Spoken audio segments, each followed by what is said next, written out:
नमो बुद्धाय, जय भीम। बुद्ध चरित्र में जब महात्मा बुद्ध अपने राज्य गणराज्य शाक्य गणराज्य से निकल करके शाक्य गणराज्य की सीमा से निकल करके वह मगध राज्य में चले गए, तो वह किसी एकांत जंगल में अपना समय बिता रहे थे।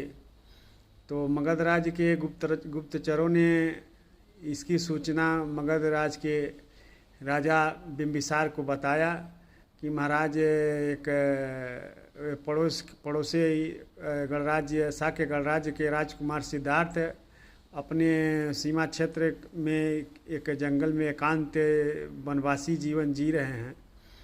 तो इस बात का जब राजा बिम्बिसार को पता चला तो वह स्वयं चलकर गौतम बुद्ध यानी कि राजकुमार सिद्धार्थ से मिलने पहुँचे। तो वहाँ पहुंचकर उन्होंने कारण पूछा कि आखिर आप बताइए कि क्या कारण है कि आप राजकुमार होते हुए भी आप अपना राज्य छोड़ करके आप यहाँ दूसरे राज्य में आकर के वन में और जंगल में अपना ये जीवन व्यतीत कर रहे हैं।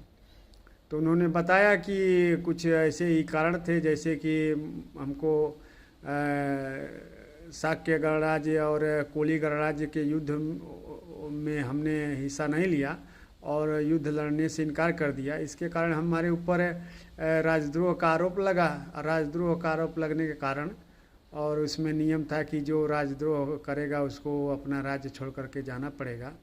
तो उसी के नियम का पालन करते हुए हम आए थे और यहाँ अपना जीवन किसी तरह से टाइम हम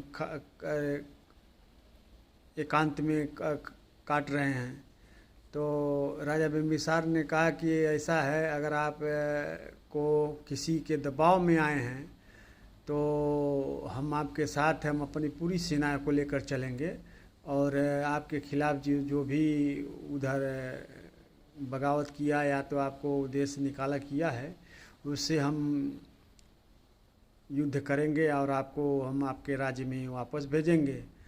तो राजकुमार सिद्धार्थ यानी गौतम बुद्ध ने कहा कि ऐसी कोई बात नहीं है, वो वहाँ के तो राजा हमारे पिताजी ही हैं और पिताजी भी नहीं चाहते थे कि हम वन में जाएं, राज्य छोड़कर जाएं, और मंत्रीगण भी ज़्यादातर लोग नहीं चाहते थे कि हम ऐसा करें, और हमारे नगरवासी भी नहीं चाहते थे कि हम ऐसा करें, राज्य छोड़ करके जाएं।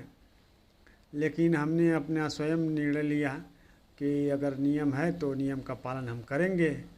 तो फिर राजा बिम्बिसार ने कहा तो ठीक है, अगर आपने स्वयं अपना राज्य छोड़ने का निश्चय लिया है तो कोई बात नहीं, हम आपको अपने ही राज्य के किसी गणराज्य का राजा बना देते हैं, आप वहाँ राजा बन करके अपना राजपाट देखिए।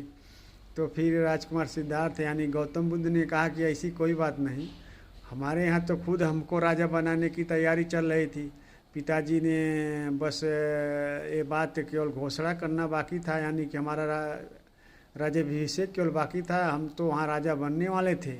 लेकिन हमको राजपाट की अगर लालच होती और किसी प्रकार के हमको लोभ रहता तो हम यहाँ थोड़े आते, हम तो वहाँ राजा बन गए होते। हमें इस तरह का कोई लालच नहीं है, हम तो आए हैं किसी खोज में। खोज वो है कि खोज करेंगे कि आखिर कारण क्या है कि लोग एक दूसरे से इतना ईर्ष्या करते हैं, आपस में इतना क्यों जलन करते हैं, और लोगों में इतना दुख क्यों है, परेशानी क्यों है, लोग इतना दुखी कैसे क्यों रहते हैं। इन तमाम बातों का खोज करने के लिए हम आए हैं कि आखिर कौन सा ऐसा खोज करें कि लोगों का जीवन सुखी हो और लोग आपस में प्रेम से रहें। तो राजा बिम्बिसार ने जब देखा कि ये तो हमारे किसी भी प्रस्ताव को नहीं मान रहे हैं, तो उन्होंने कहा ठीक है राजकुमार, अब हम आपके खोज में बाधा नहीं बनेंगे, अगर आपने निश्चय लिया है तो ठीक है, खोज करिए, अगर कोई खोज मिलेगा, अगर कोई समाधान मिलेगा तो हमको ज़रूर बताइएगा। यही बात के साथ वह राजा बिम्बिसार वापस चले गए। और इसी को रामायण में राजा बिम्बिसार को निषाद राजगुह बताया गया है और राजकुमार सिद्धार्थ को ही राम कहा गया है।